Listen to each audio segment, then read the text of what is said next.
The rain hammered against the grimy windows of St. Mary's Hospital like a relentless interrogation, turning the parking lot into a blurred mosaic of sodium lights and puddling asphalt.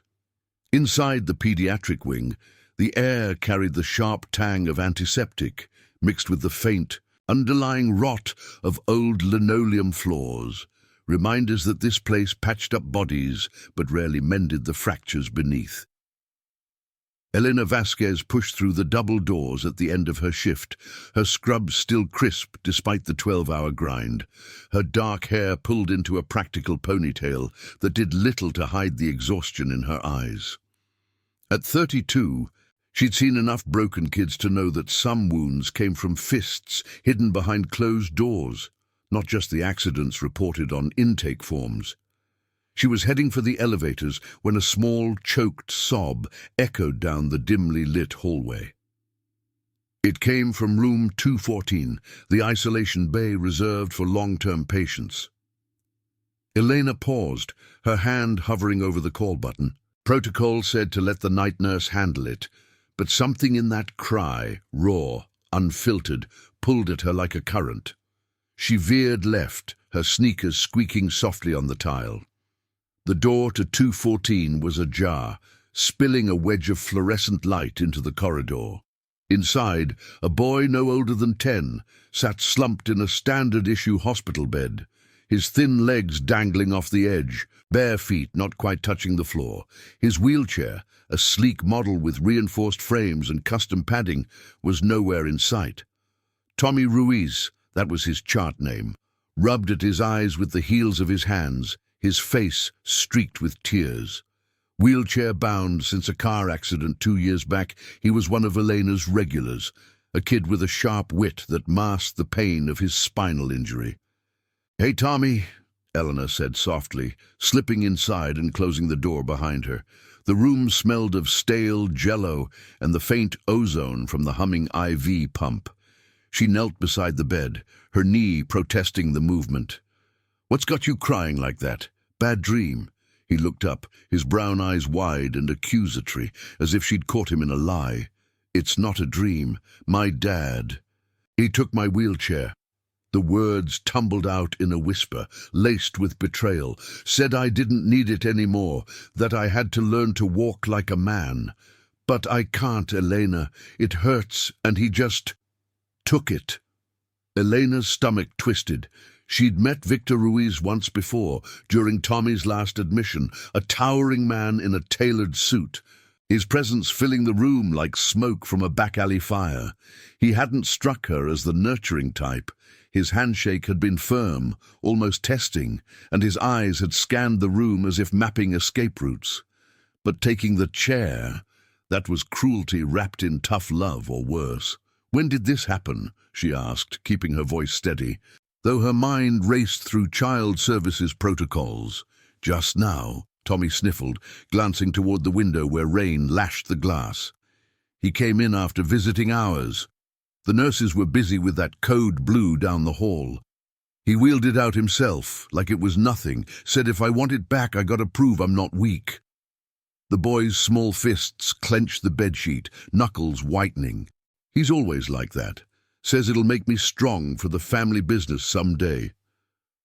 Family business. Elena filed that away, a vague unease prickling her skin. Ruiz worked in logistics, according to the emergency contact form. Vague enough to cover anything from shipping to something shadier. She placed a hand on his shoulder, feeling the fragility of his frame. "Listen to me, Tommy. No one's taking anything from you without a fight. I'll talk to the charge nurse, get social services on it first thing. And if your dad shows up again, you page me, okay? Code 214. He nodded, but his eyes darted to the door, fear flickering there like a shorting bulb. Elena stood, smoothing her scrubs, and moved to the intercom to call for a spare chair from storage. That's when she heard it, a low murmur from the hallway, voices too controlled to be staff gossip.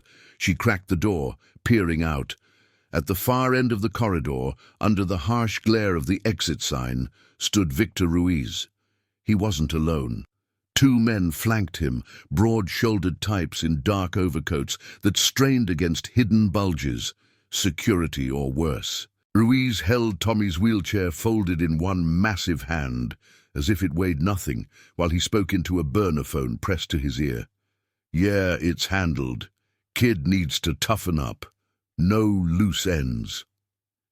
His voice was gravel over steel, the kind that commanded silence in boardrooms or backrooms. Elena froze, her pulse quickening. The men shifted, on scanning the hallway with the practiced sweep of someone checking blind spots.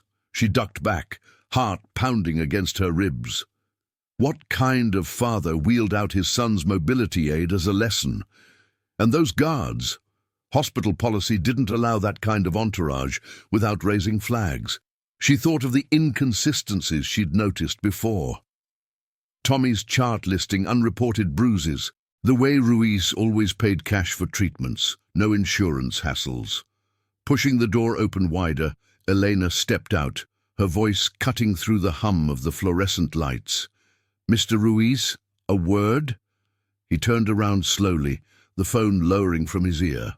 His face was a mask of weathered authority, sharp jaw, salt and pepper hair cropped close, eyes like polished obsidian that pinned her in place. The wheelchair dangled from his grip, a trophy of control.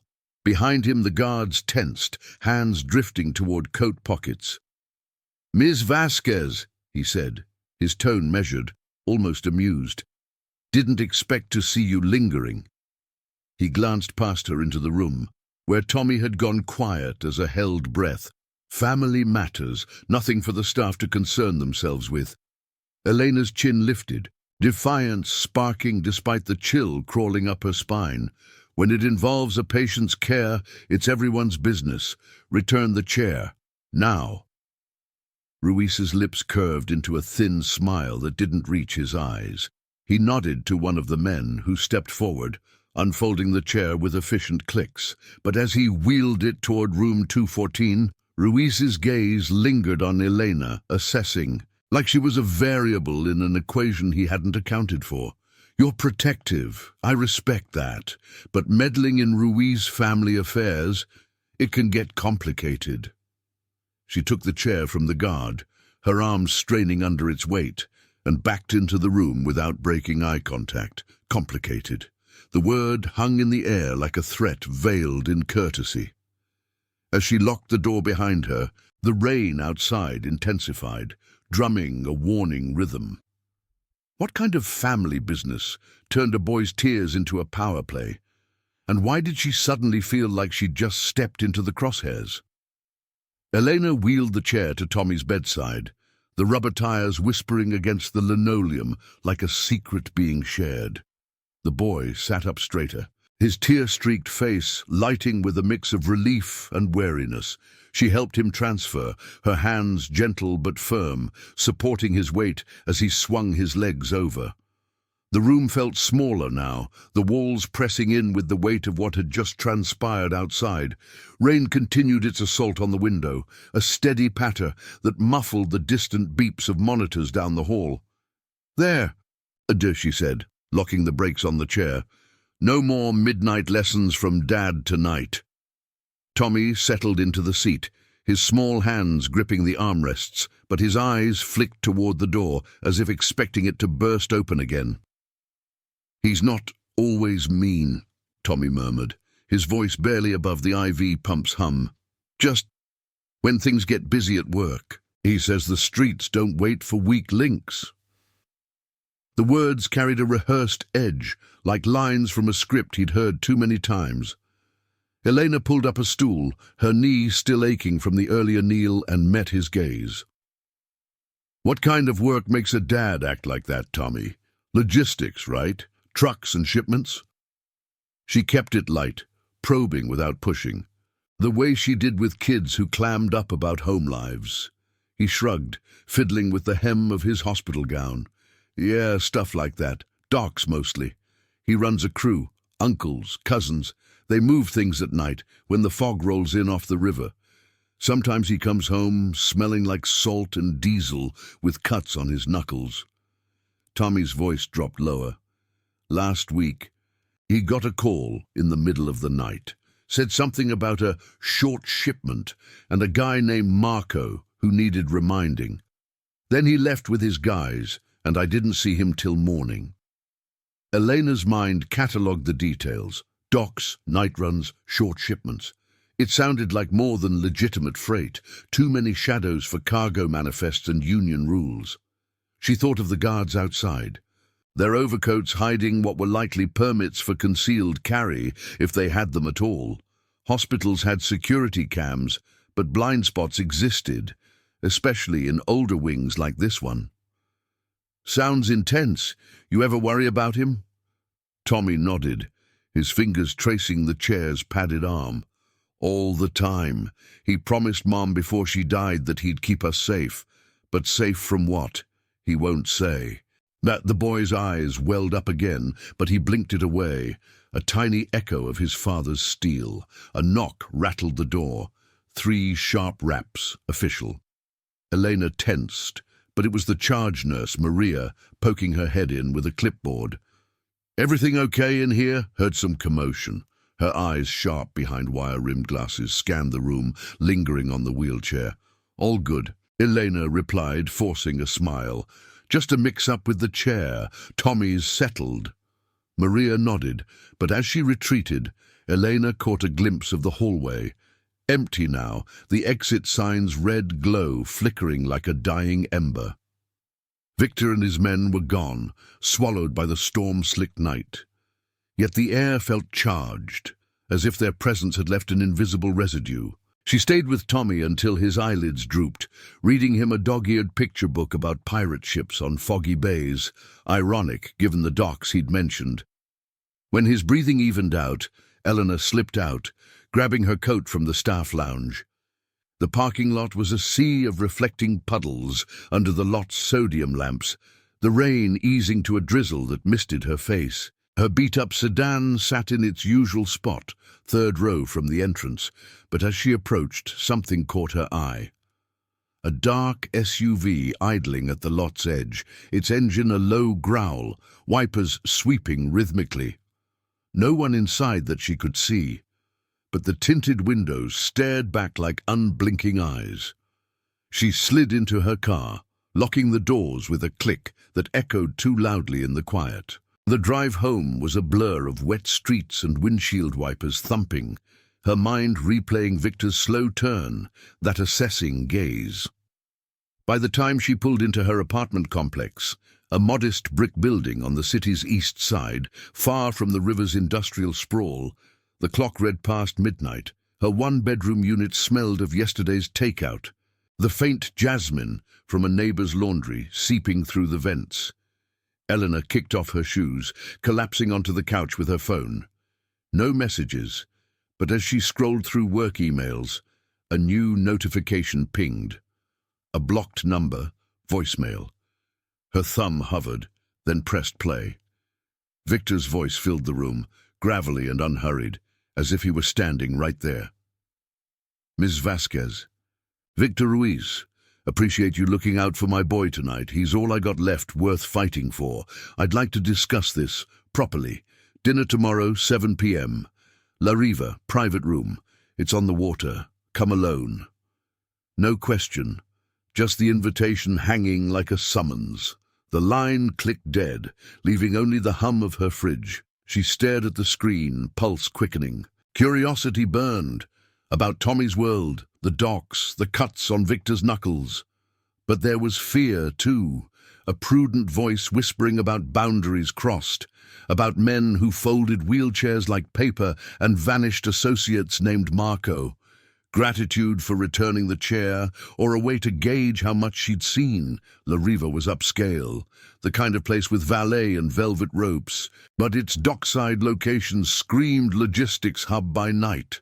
Sleep evaded her, the city's distant horns blending with the rain's residual drip outside her window. By morning, as sunlight pierced the blinds, Elena found herself dressing in her one good blouse, navy, professional, pairing it with slacks that hid the hospital's wear on her shoes. Moral duty to Tommy pulled her, yes, but so did the unanswered questions.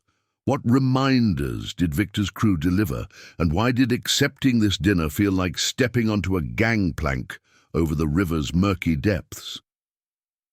She arrived early, the restaurant's facade glowing under wrought-iron lanterns, the scent of garlic and sea air mingling with the tide's brackish tang. Valets nodded her through, but as she crossed the polished foyer, a man in a crisp suit, earpiece glinting, eyed her approach. "Miss Vasquez, Mr. Ruiz is expecting you." He led her down a corridor lined with abstract paintings of crashing waves to a door marked "Reserved." Inside, Victor waited alone at a linen-draped table overlooking the water, where barges loomed like shadowed behemoths in the dusk. No guards in sight, but Elena's skin prickled. A faint click from the hallway suggested otherwise. He rose as she entered, his suit jacket open over a crisp shirt, the lines of his face softened by the candlelight, but his eyes held the same obsidian gleam. "You came," he said, pulling out her chair with a gesture that was courtly, almost old-world. "Tommy spoke highly of you this morning. Said you're the only one who doesn't treat him like glass." Eleanor sat, the leather creaking under her, the river's lap against the pilings a rhythmic underscore. "He's a tough kid. Deserves better than tough love that leaves him stranded." She met his stare, searching for cracks in the facade, the inconsistencies like the cash payments or the unreported bruises. Victor's smile was fleeting as he poured wine from a decanter, deep red, unlabeled. "Family's complicated. We Ruiz boys learn early. Weakness invites trouble. But you stepped in. Why?" The question hung, probing, while outside a foghorn moaned low across the water. Elena sipped the wine, its tartness sharpening her senses. Because of Tommy, she wanted to say, but deeper, the pull of the unknown, the family business. The night runs whispered of secrets worth uncovering, yet as a waiter slipped in with appetizers, his glance lingering a beat too long on Victor's empty seat beside her, she wondered, was this dinner protection, or the first thread in a web tightening around them both? The candle flames danced in their glass holders, casting flickering shadows across the white tablecloth like secrets trying to escape. Victor Ruiz leaned back in his chair, the wood groaning faintly under his solid frame as he swirled the wine in his glass. The private room at La Riva felt like a world apart, mahogany-panelled walls absorbing the murmur of the main dining area, the river's dark expanse visible through floor-to-ceiling windows, where lights from distant cargo ships blinked like hesitant signals. The air carried the briny scent of the tide, mixed with the rich aroma of seared scallops arriving on porcelain plates, steam rising in lazy curls. Elena set down her fork, the tines scraping softly against the china. She'd chosen her words carefully, but Victor's question lingered, demanding more than a pat answer. "Why? Because Tommy's not just a patient. He's a kid who trusts me. And trust like that doesn't come easy in a place like the hospital, where charts lie as often as they tell the truth." She watched his reaction, noting the subtle tightening of his jaw, the way his free hand rested near his napkin, fingers drumming a silent rhythm. He nodded, eyes narrowing as he cut into his steak, the knife gliding with precision. "Trust. Yeah, that's currency in my line. You ever wonder why a logistics man like me pays cash? No questions, keeps things clean, no paper trails for the feds or the unions to sniff out." His voice was low, conversational, but laced with an edge that made the room feel smaller. Outside, the river lapped against the pilings, a wet slap that echoed the unease building in her chest. Eleanor traced the rim of her glass, the cool crystal grounding her. The wine was smooth, but it did little to dull the questions piling up. Clean how? Tommy mentioned night runs on the docks, short shipments. Sounds like more than boxes of widgets. She kept her tone even, probing like she would a patient's history, gently but insistent. The inconsistencies nagged at her, the bruises on Tommy's arms that never matched accident reports, The way Victor's crew moved like shadows, not stevedores. Victor's fork paused mid-air, a drop of au jus glistening before falling back to the plate. He set it down, leaning forward, elbows on the table in a way that invaded the space between them. "Kid talks too much, but you're sharp, Ms. Vasquez. Elena, most people look the other way. My world, it's rivers and rails, moving what needs moving. Sometimes it's late, under fog, to avoid." Complications, rivals who think they can muscle in on a route. His gaze held hers, unblinking, as if testing whether she'd flinch. "Marco? That was a loose end. Guy skimmed a load last month. Reminded him why you don't cross Ruiz." The name hung there, Marco, like a half-buried hook. Elena's pulse quickened. She'd overheard enough hallway chatter at the hospital to know reminders could mean anything from a stern talk to a hospital bed of their own. No wonder Tommy's eyes darted like that. "And the wheelchair. That's your idea of toughening him up for this world? Taking away what keeps him safe?" A shadow crossed Victor's face, brief but raw, the first crack in the armor. He glanced toward the window, where a barge's horn cut through the night, low and mournful. "Lost my wife to a hit-and-run 2 years back. Drunk driver, but whispers said it was payback for a deal gone south. Tommy was in the car with her. Docs said he'd never walk right again. I push him because I can't lose him too. The streets. They don't forgive weakness. But innocence? That's my code. Never touch them. Tommy's off limits, always." The confession landed heavy, the room's warmth turning stifling. Elena saw it then, the personal code etched in the lines around his eyes, the salt and pepper stubble shadowing his jaw. Legacy, he called it silently, a vow to protect what remained, even if it meant bending the world to his will. But autonomy clashed against it. She felt the pull, the way his world demanded loyalty over ethics, possession over choice. Your code sounds noble, but pushing a boy to walk like a man when he can't, that's not protection. That's fear dressed as strength. He chuckled, a rough sound that didn't reach his eyes, and signaled the waiter with a subtle nod. The man appeared soundlessly, refilling water glasses with a pitcher that clinked like distant chains. As he retreated, Elena caught it, a faint bulge under his vest, the outline of an earpiece wire snaking toward his collar. Not just staff. Security. Embedded like a virus. Her skin prickled. The corridor outside had felt too quiet on her way in. The abstract wave paintings hiding what? Cameras? Listening devices? "Point taken," Victor said, steering the conversation with the ease of someone used to controlling the flow. "That's why I wanted to talk.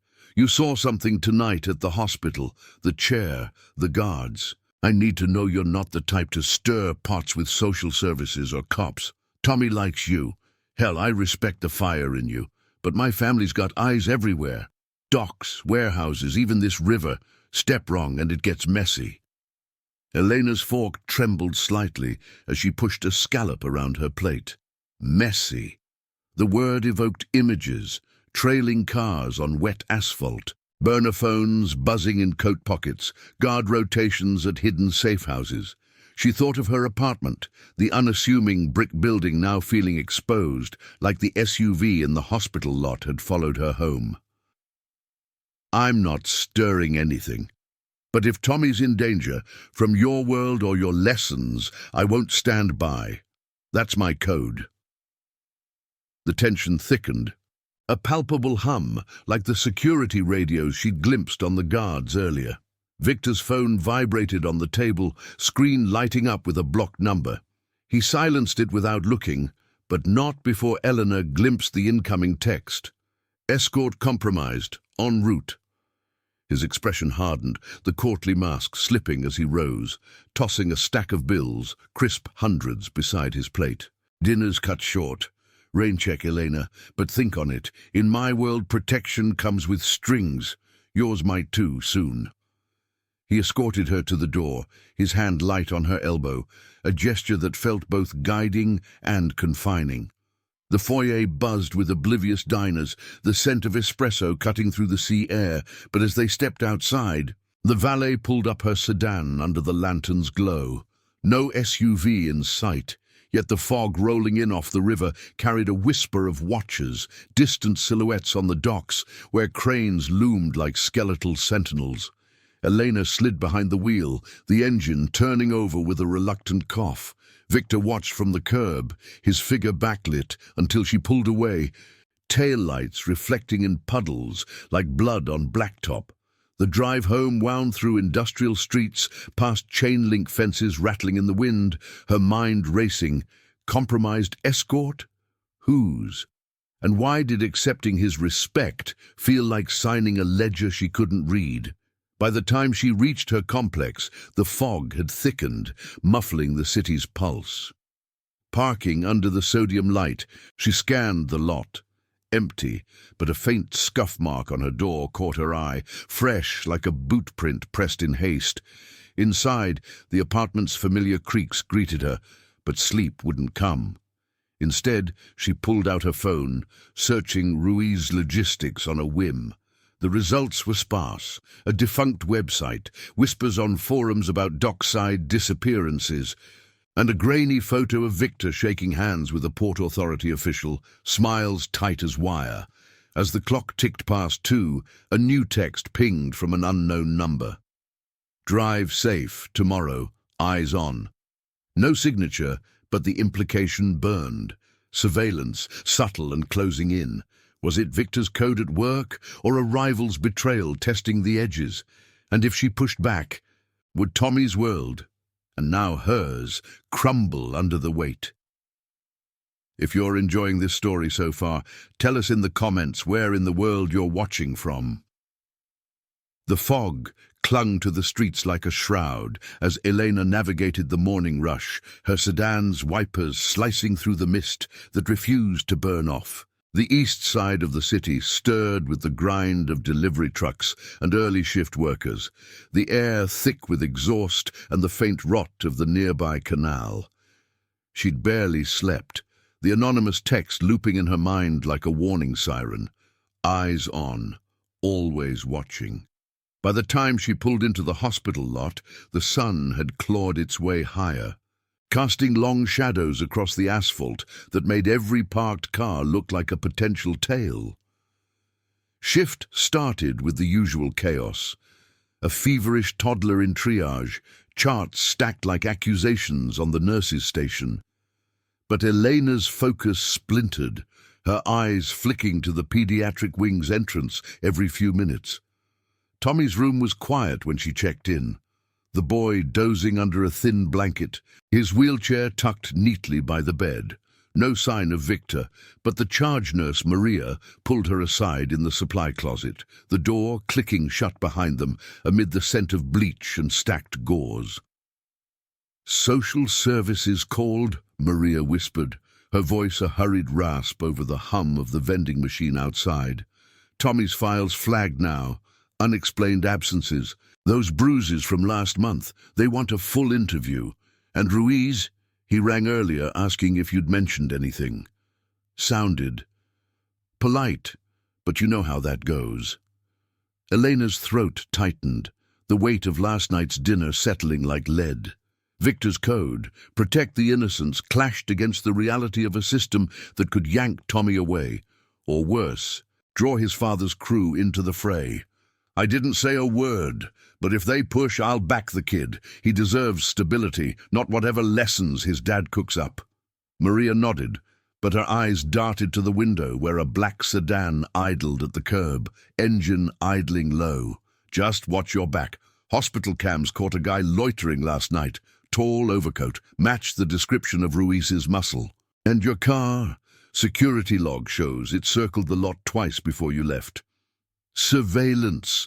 The word coiled in Elena's gut as she returned to rounds, the corridor's fluorescent buzz feeling oppressive, like spotlights on a stage she hadn't auditioned for.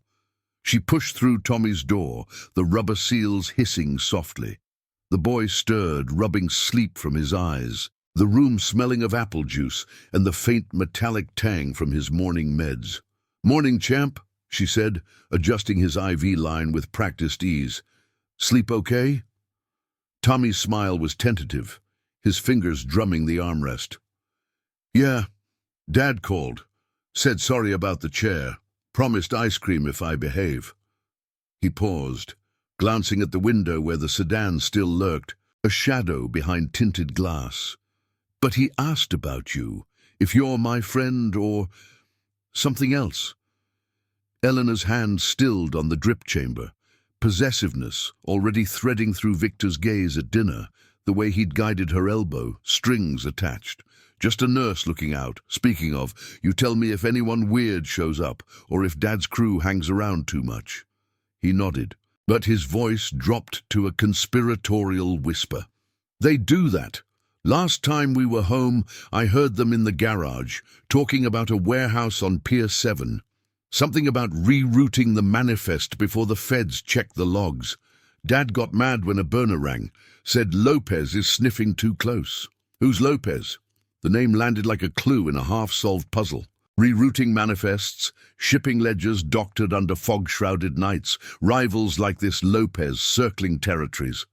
Elena filed it away, her mind mapping the docks. Pier 7 was old, riddled with blind spots from rusted cranes and overflowing containers. Perfect for off-books cargo. Human error there could mean a slipped pallet or a tampered lock, but in Victor's world, it screamed internal betrayal. Probably just work stuff, but keep those ears open, okay? Secrets like that can keep you safe. As Tommy wheeled toward physical therapy, Elena slipped into the staff lounge for coffee, the machine gurgling like a reluctant informant.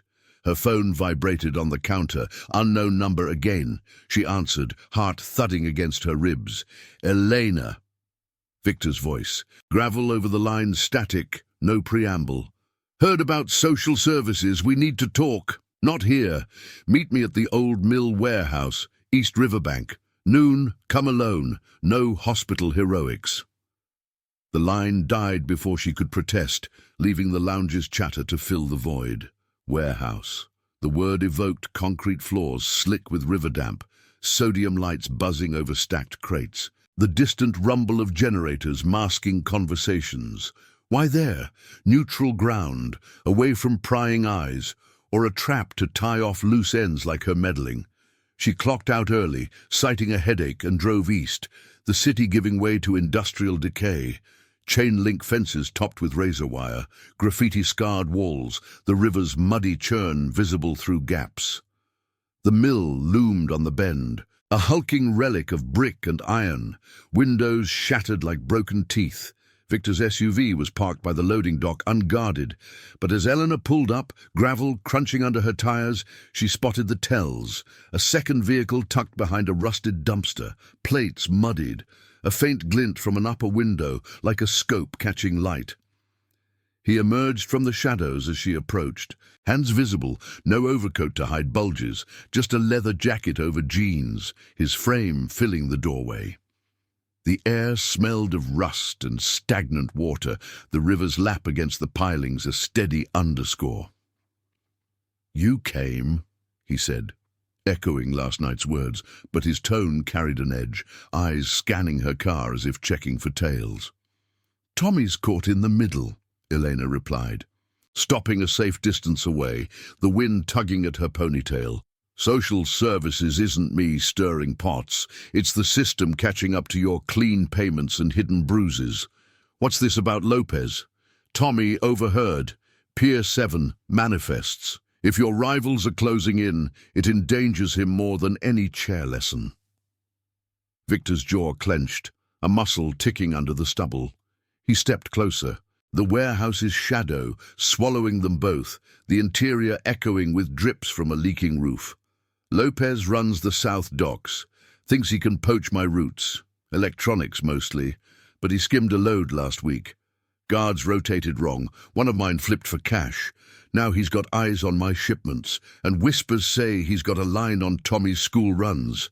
That's why the text, protection, Elena, not threats." The admission hung, loyalty tested by betrayal, the turncoat guard, a human flaw cracking the code. She felt the pull, his world of internal fractures mirroring her own ethics fraying at the edges.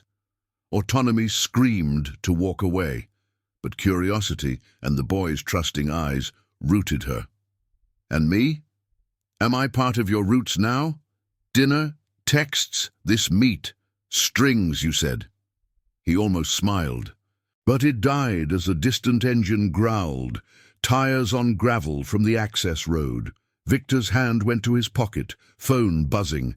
He glanced at the screen, face hardening. Compromised. Lopez's crew, they tailed you from the hospital. The warehouse door creaked wider, revealing stacked pallets inside, shadows shifting unnaturally. A blackout hit then, sudden and total. Power lines cut, the river's fog swallowing the lights, plunging them into murk where footsteps echoed from the far end. Eleanor's breath caught, the environment turning hostile, exits jammed by unseen hands. Victor grabbed her arm, pulling her toward a side tunnel. Old service corridor, damp and narrow, the air thick with mold and urgency. Stay close, my code holds for you now too. But as they moved, a muffled shout cut the dark. Who had flipped the guard, and would Lopez's infiltration reach them before the convoy Victor's text summoned arrived? The tunnel's walls pressed in like the ribs of some forgotten beast, slick with condensation that dripped in erratic plinks, echoing off the concrete. Elena's sneakers slipped on the uneven floor, the air heavy with mold and the metallic tang of rust, cutting through the fog that seeped in from cracks overhead. Victor's grip on her arm was firm, not bruising but unyielding, a tether in the blackout's void where shadows twisted into threats. His breath came steady, controlled, but she felt the tension in his frame, the subtle shift of muscle as he scanned the darkness ahead, one hand free and hovering near his jacket pocket. "Keep moving," he murmured, voice low to mask it from the scuffle behind them. Footsteps muffled and deliberate, like hunters pacing a blind. The warehouse above had swallowed them whole, its vast expanse now a labyrinth of stacked crates and rusted machinery, the power outage turning sodium lights to ghosts. Elena's heart hammered, each beat sinking with the distant rumble of the river beyond the walls, a natural barrier that suddenly felt like a cage. She pulled against his hold, not hard enough to break free, but enough to assert the space between them. "Who are they?" "Your flipped guard. Did he sell us out for Lopez?" The words tasted like accusation, her independence clashing against the pull of his protection, the way he'd woven her into his code without asking. Autonomy screamed in her mind. Run alone, flagged down a patrol car on the access road. But fear rooted her, Tommy's face flashing, the boy's whispers about manifests and night runs, now a noose tightening around them all. Victor's pace didn't falter, guiding her around a puddle that reflected faint emergency light from a distant exit sign, its red glow pulsing like a warning. "Name's Carlo. Been with me 5 years.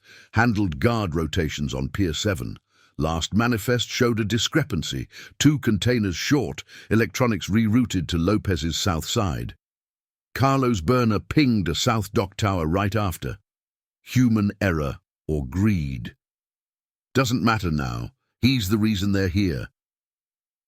He paused at a junction. The tunnel splitting into service corridors lined with exposed pipes that hissed steam in irregular bursts. The air grew cooler, carrying the brine of the river closer, but so did the voices. Gruff murmurs, a radio crackle cutting through. "Boss! Tunnel east! Got movement!" Elena froze, her free hand fumbling for her phone in her pocket. The screen's glow a betrayal in the dark. No signal. Jammed by some cheap repeater Lopez's crew likely packed. Common tech for blocking traces in warehouse hits. You summoned a convoy. How long? Loyalty to his code tugged at her. The vow to shield innocence extending to her now, but suspicion gnawed. Was this extraction real or a diversion to bind her deeper into his web? 10 minutes tops, Victor replied. his thumb brushing her wrist in a gesture that felt both reassuring and possessive. My second crew's rolling from the safe house. Armored van, no plates, but Lopez moves fast. He's got eyes on the river cams, hacked the port feeds last week. Subtle tells, access codes changed mid-shift, logs wiped by insider. He pulled her left, into a narrower passage where the ceiling lowered, forcing them to duck under dangling conduits. The environment turned hazardous, the floor tilting toward a grate that drained runoff, slick with algae that made every step a gamble. A false alarm echoed, a clang from above, like a pallet toppling, followed by shouts that scattered like buckshot. They emerged into a sub-basement, the space wider but cluttered with abandoned machinery. Conveyor belts frozen in rust, control panels sparking faintly from residual power. The river's hum vibrated through the walls, close enough that Elena smelled the diesel from passing barges. Victor released her arm, crouching behind a massive gear housing, his eyes glinting in the dim as he drew a compact pistol from his jacket. Matte black, suppressor threaded, no dramatic flourish. "Stay low. They're infiltrating from the loading dock. Botched the main door, but the sides compromised." Elena's breath caught, piecing the clues. Carlo's betrayal explained the tailed drive from the hospital, the scuff on her car door, a hasty mark from a scout.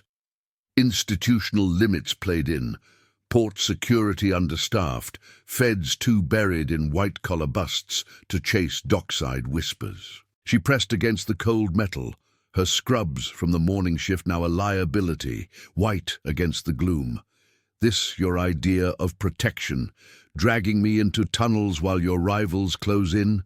Tommy's safe at the hospital, but what about after, when Lopez targets loose ends like me?" Victor's gaze met hers, sharp and unyielding, the code in his eyes. Power restrained, but fraying under pressure. "You stepped in with Tommy, made yourself a player. I don't leave players behind." The words carried the push-pull, his possessiveness a shield against her autonomy, loyalty demanding she trust the family he'd built from loss. But fear laced it, the past hit and run shadowing his choices, turning every shadow into a threat to what remained. A beam of light sliced the dark then, flashlight from the tunnel mouth, sweeping in arcs that danced over the gears.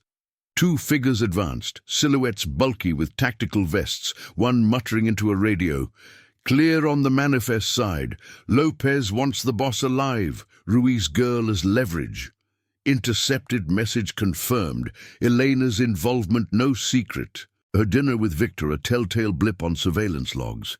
The beam caught a pipe, steam hissing out like a warning, and Victor fired once. Suppressed pop, the figure jerking back with a grunt. No gore, just a slump against the wall. The second man bolted, radio squawking. "Shots fired! Extraction now!" Footsteps retreated, but the damage lingered. A low groan from the fallen. The acrid scent of cordite mixing with mold. Elena's stomach twisted, ethics clashing against survival. These weren't innocents, but the line blurred in Victor's world. He holstered the weapon, grabbing a discarded vest from the ground. Bulletproof weave, Lopez's mark stitched inside. Proof for the feds, if it comes to that. Carlo's rotation logs in there. Codes, times, partial discovery. Lopez planned this hit weeks ago, using the wheelchair stunt as bait to draw you out.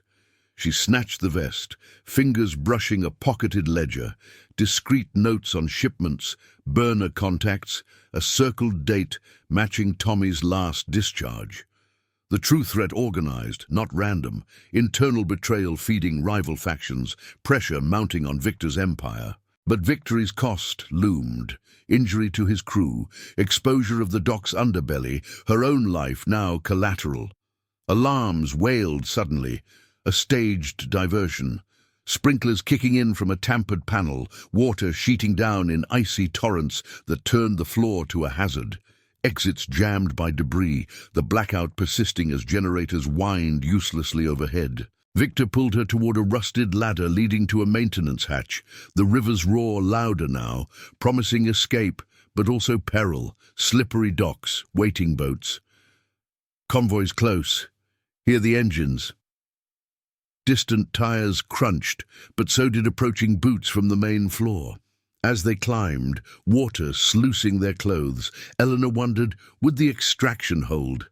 Or had Carlo's flips sold out the safe house too, leaving them to navigate the storm alone? The ladder's rungs bit into Elena's palms, slick with sprinkler water that cascaded like a man-made storm, turning the metal into a treacherous slide.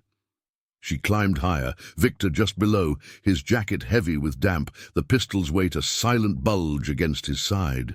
The maintenance hatch loomed above, a rusted square of iron, framed by the tunnel's low ceiling, its hinges groaning as Victor shouldered it open. A gust of river wind rushed in, carrying the sharp bite of diesel and wet earth, the fog outside thicker now, muffling the chaos below. They tumbled onto the loading dock, the concrete slick underfoot. Pilings creaking as the river swelled against them from an incoming tide. Elena gasped for air, wiping water from her eyes, the cold seeping through her soaked scrubs like needles. The warehouse's side wall rose behind them, graffiti-scarred and dripping, while ahead stretched the East River bank, a narrow strip of gravel and chain link, flanked by looming cranes that swayed faintly in the wind. Distant sodium lights from the main pier cut through the mist in hazy beams, illuminating stacked containers like silent sentinels. But the blackout had spread, the port's usual hum silenced, generators coughing uselessly in the distance. "Which way?" she hissed, scanning the shadows where the fallen man's groans still echoed faintly from the tunnel. Victor pointed east, toward the access road's curve, his breath steady despite the exertion. "Convoy's ETA 2 minutes. Armored van. My second crew, loyal ones. No Carlo in the mix." He pulled the ledger from the vest pocket, flipping it open under the faint glow of a distant barge light. Pages stuck with moisture, but the ink held, scrawled entries on guard rotations.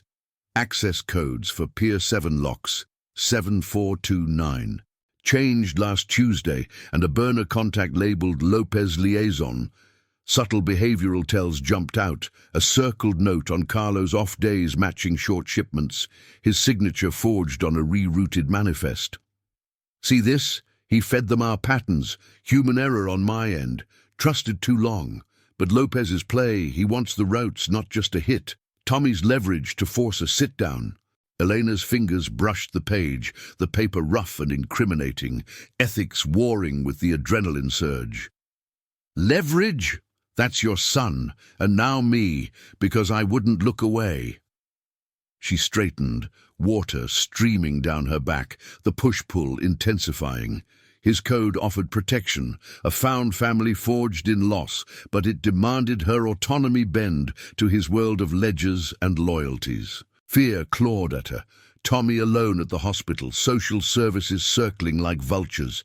But so did a grudging respect for Victor's restraint, the way he'd fired only to disable, never to kill innocents. "You built this empire on vows, but betrayal's rotting it from inside. What's the cost if we don't stop it?" He met her gaze, obsidian eyes reflecting the fog's swirl, possessiveness flickering like the barge lights. "Cost is everything. Lost my wife to this. Payback for a cross deal. Won't lose Tommy, or you, now that you're in." The words hung, a pledge laced with control, as engines growled from the road. Low, throaty, cutting through the wind. Headlights pierced the mist, the armored van materializing like a beast from the gloom. Tires crunching gravel as it skidded to a halt. The side door slid open, revealing 2 men in dark jackets, faces scarred but familiar from Victor's descriptions, rifles slung low, no dramatic flourishes. "Get in!" the driver barked, radio crackling with static. Clear on the south approach. Lopez's tails jammed at the bridge. Victor shoved Elena forward, his hand on her back a guiding force. The van's interior smelling of leather and gun oil, seats bolted for rough rides. She scrambled aboard, the door slamming shut with a metallic thud, the vehicle lurching into motion. Acceleration pressed her against the seat, the riverbank blurring past, containers whipping by, a chain-link fence rattling as they barreled onto the access road. But tension spiked as rear-view mirrors caught it. Trailing lights, two sedans emerging from the fog, engines revving to close the gap. "Compromised," Victor muttered, grabbing a radio from the dash. "False alarm on the bridge. Carlo must have tipped the rotations. Push it, Rico." The driver nodded, flooring the pedal, the van fishtailing on wet asphalt, sodium lamps streaking like comets. Elena gripped the strap overhead, heart pounding. Piecing the logistics. Lopez's crew using port cams, hacked feeds relaying their position, institutional limits leaving the roads under-patrolled at midday. A storm front gathered overhead, thunder rumbling low, rain resuming in sheets that hammered the roof like suppressed gunfire. One sedan surged closer, a side window rolling down, muzzle flash spitting in the downpour, no direct hit. But the van's rear tire shredded with a pop, rubber fraying as they swerved. "Hold on!" Victor yelled, the vehicle listing, gravel spraying as Rico fought the wheel. The second crewman fired back through a reinforced slit, pops echoing dully, forcing the lead pursuer to veer into a ditch with a crunch of metal. But the trailing car persisted, headlights glaring, a behavioral tell in its aggressive weave. Lopez's driver, reckless from the short shipment score, not the calculated pro. Elena's mind raced. Burners, manifests. Now this botched escort turning the environment hazardous. Storm winds whipping the river into whitecaps below the embankment. "The ledger. Codes for the safe house gate?" she asked, voice steady despite the chaos. Autonomy pushing her to contribute, not just survive. Victor nodded, barking into the radio. "Reroute to secondary. Use the old tunnel under the rail yard." Carlo didn't know that one. The van veered off the main road, tires screaming onto a service path rutted with potholes, the storm's fury masking their trail. Rain blurred the windshield, wipers thumping frantically. As the pursuer faltered in the mud, engine whining futilely, distance grew, the safe house, a nondescript brick building tucked behind rail spurs, drawing near, its floodlights a beacon through the deluge.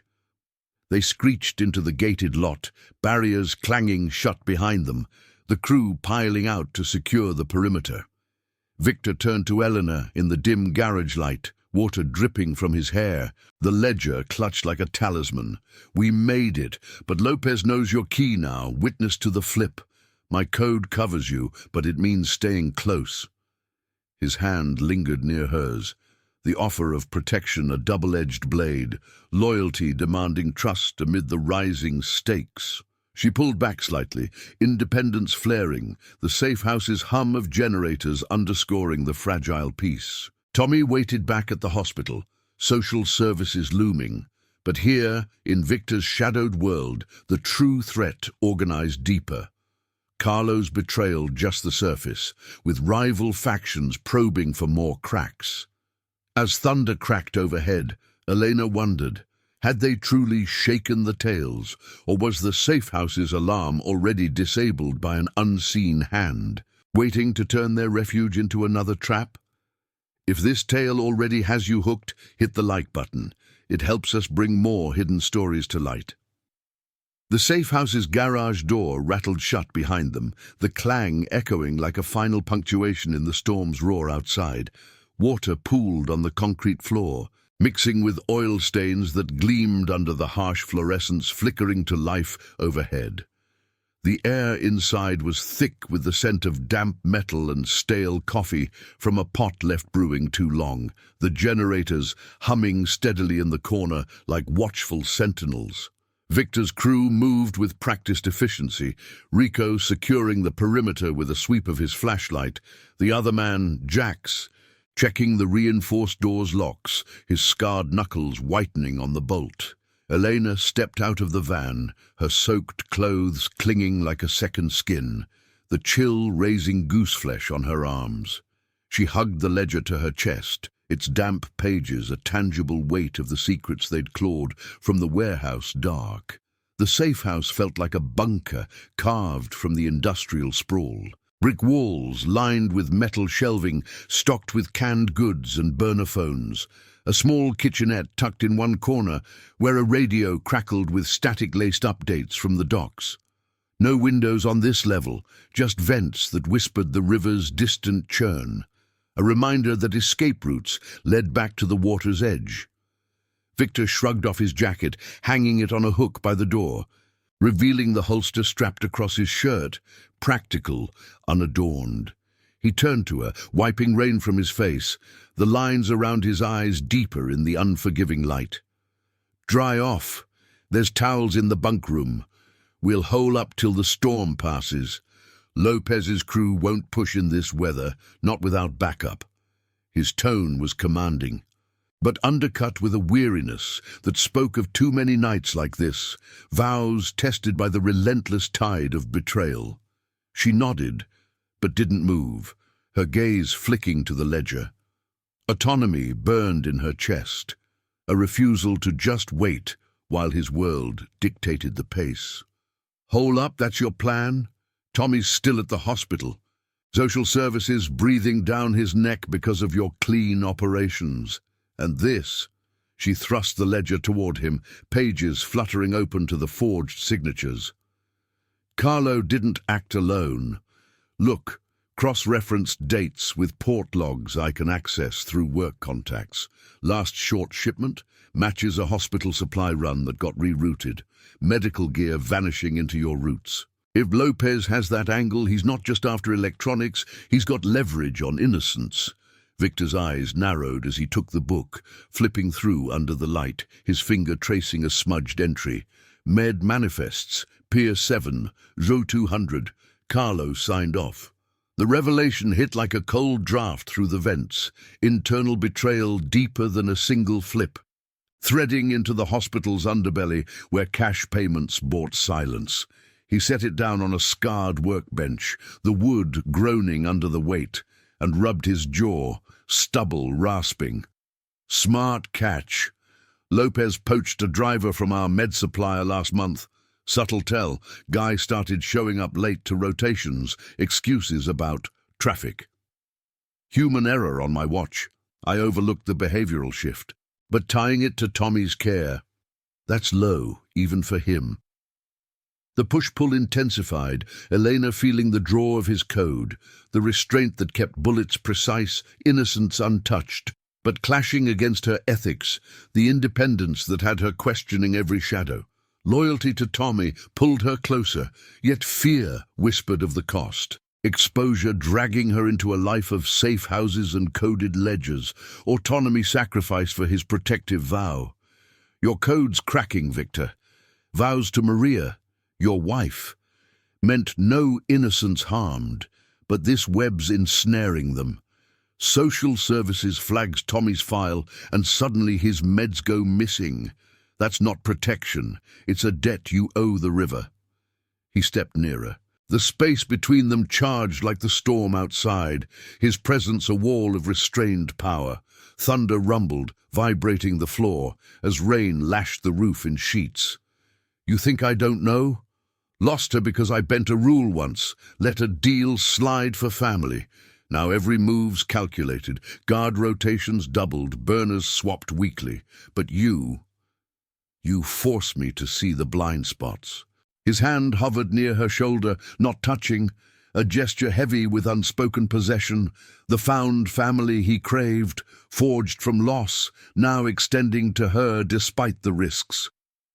Rico interrupted from the door, radio in hand, voice clipped over the static. "Boss, intercept on Lopez's Frick. They're regrouping at the South Tunnel. Words out on the wheelchair stunt. They think it's a signal for a bigger play on the kid." The words landed like debris in the river current, escalating the tension. The hospital chair incident, no mere lesson, but bait in a larger game. Rivals using Tommy's vulnerability to fracture Victor's empire. Elena's pulse spiked, piecing the clues. Vehicle plates from the warehouse vest matching South Dock registrations. Camera angles at the port, capturing the van's escape, now feeding back to Lopez's network. We can't wait. Call the hospital. Get Tommy extracted to a secure wing. And me? If I'm leverage, they know my shifts. My car. She moved to the kitchenette, grabbing a towel to dry her hair, the rough fabric grounding her as she eyed the radio. Institutional limits loomed, hospital security thin, feds uninterested in doc whispers without hard proof like this ledger. Victor nodded to Jax, who keyed the radio for a discreet line to the pediatric wing, burner to a trusted nurse, codes exchanged in hushed tones. Done. Maria's on it, pulling strings for a transfer. But as the call ended, the safe house lights flickered, a low whine from the generators signaling overload. Blackout hit again, sudden and deliberate, plunging the room into inky dark, broken only by the radio's glow. Distant generators coughed outside, but the power surge, tampered lines, a rival sabotage, turned the refuge hazardous, vents whistling wind that carried the storm's howl. "Perimeter breach!" Rico hissed, flashlight beam cutting shadows as he moved to the door. Footsteps echoed from the garage level, subtle, muffled by the rain, but closing in. Victor drew his pistol again, the slide racking with a metallic snick, positioning Elena behind the workbench. "Stay down. This is Lopez testing. False alarm or infiltration." The environment shifted, exits potentially jammed by storm debris or worse, the river's rise flooding lower levels. Elena's hand found a loose pipe on the shelf. Heavy, improvised, her independence fueling the fight as adrenaline surged. The beam swept the room, catching a silhouette at the inner door, not Carlo, but a stranger, vest marked with Lopez's insignia, hand raising a suppressed weapon.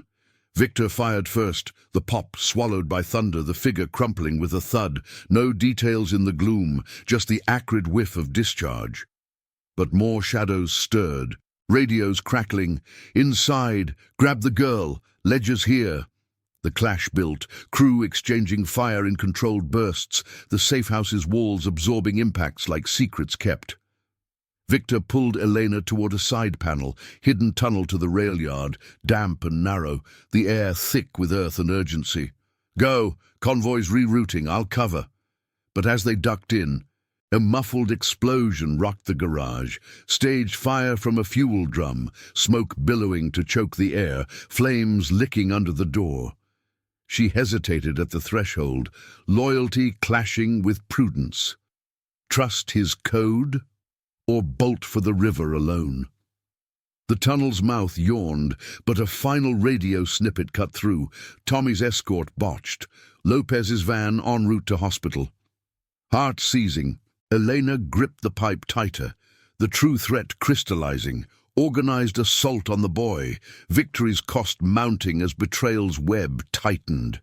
Would Victor's second crew intercept in time, or had the safe house fire just lit the fuse for a deadlier confrontation at the river's heart? The tunnel's damp chill wrapped around them like a vice, the air thick with the acrid bite of smoke seeping from the safe house behind. Elena's fingers tightened on the pipe, its cold weight a crude anchor as Victor urged her forward, his silhouette a dark bulk against the faint emergency glow from a wall-mounted strip. Footsteps echoed from the main level, multiple now, boots scraping concrete, radios hissing fragmented commands that cut through the storm's muffled roar outside. Hospitals hit, Lopez's van breached the lot, kids on the move.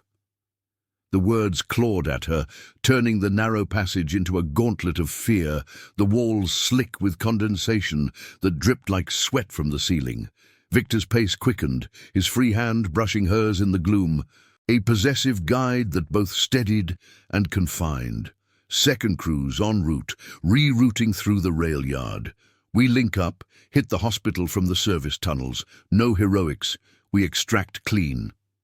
His voice was gravel over the drip-drip of water, the code in his tone, vows unbroken even as betrayal eroded the edges. But Elena felt the fracture. Carlo's flip wasn't isolated. The ledger's notes hinted at a network. Drivers and insiders poached for Lopez's South Side push, human greed unraveling guard rotations and access codes one whispered deal at a time. They emerged into the rail yard under a sky bruised purple by the storm, thunder rolling like distant artillery. Derelict tracks snaked through the fog, weeds thrusting between ties. The river's churn, a low growl beyond chain-link fences rattling in the wind. Victor's phone buzzed, a burner screen lighting his face with a harsh blue. Convoy delayed, bridge jam, Lopez tails. He cursed under his breath, scanning the yard where shadows pooled under looming hopper cars, their metal hulks reeking of rust and oil. We can't wait. Your car's back at the warehouse. Stolen plates on that sedan by the fence. Keys in the wheel well. Elena's independence flared, ethics demanding she seize control amid the chaos. No, we split. I'll take the hospital direct. You draw them off. Tommy trusts me. I know the layout, blind spots in the cams.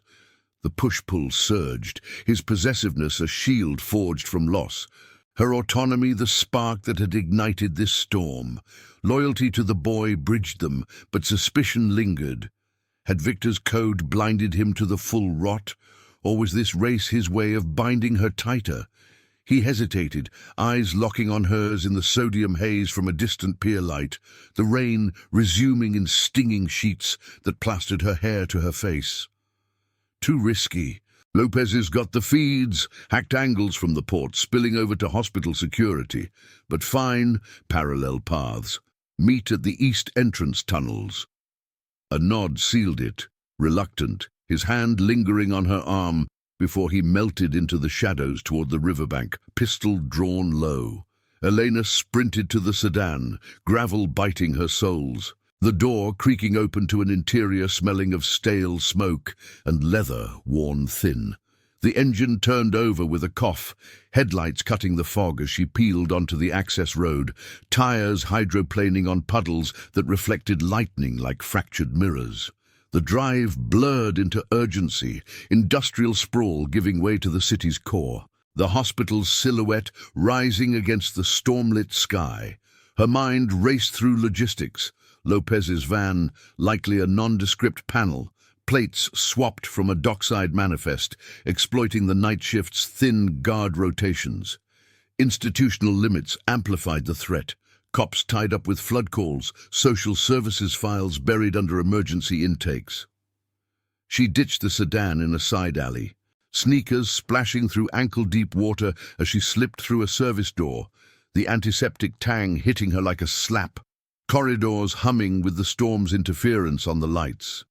Alarms blared faintly from the pediatric wing, false or real, as Elena rounded the corner, heart slamming. Tommy's room door hung ajar, the wheelchair overturned in the hall like a fallen soldier, papers scattered from his chart. Maria lay slumped against the wall, a bruise blooming on her temple, no blood, just the dazed rise of her chest. They came through the loading dock, she groaned, eyes fluttering open. 2 men, Lopez's mark on their vests. Grabbed the boy, said it was for his father. Service elevator, tunnels to the river. Eleanor's blood iced, triage choices flashing. Pursue now, or call security and risk a standoff. Autonomy won. She bolted for the basement stairs, descending into the underbelly where pipes groaned and fluorescent strips buzzed erratically. The tunnels mirrored the warehouse's maze. Concrete veins under the city, lit by sporadic emergency bulbs, the river's vibration thrumming through the floor. Distant shouts echoed ahead, gruff voices. Tommy's muffled cry cutting sharp. She gripped the pipe tighter, rounding a bend to spot them. 2 figures hauling the wheelchair-bound boy toward a side exit, fog billowing in from the river grate. "Stop!" Her voice cracked like thunder, the pipe swinging in a wide arc that caught the first man's arm, sending him stumbling into crates with a clatter. The second spun, hand dipping for a pocket. But Victor erupted from a side passage. Convoy delayed, but he'd paralleled her path through the rail links. His tackle was precise, a shoulder to the gut that folded the man without excess, the pistol barking once into the ceiling to scatter echoes. No gore, just grunts and scuffles in the dim, Tommy's wide eyes locking on Elena as she righted his chair, wheeling him back. Lopez's men scrambled, one radioing for extraction, but the storm jammed the signal, natural interference, lightning frying repeaters. Victor zip-tied their wrists with cord from a nearby panel, the ledger's codes now irrelevant as backup sirens wailed topside. "It's over!" he panted, hauling the leader up by his collar.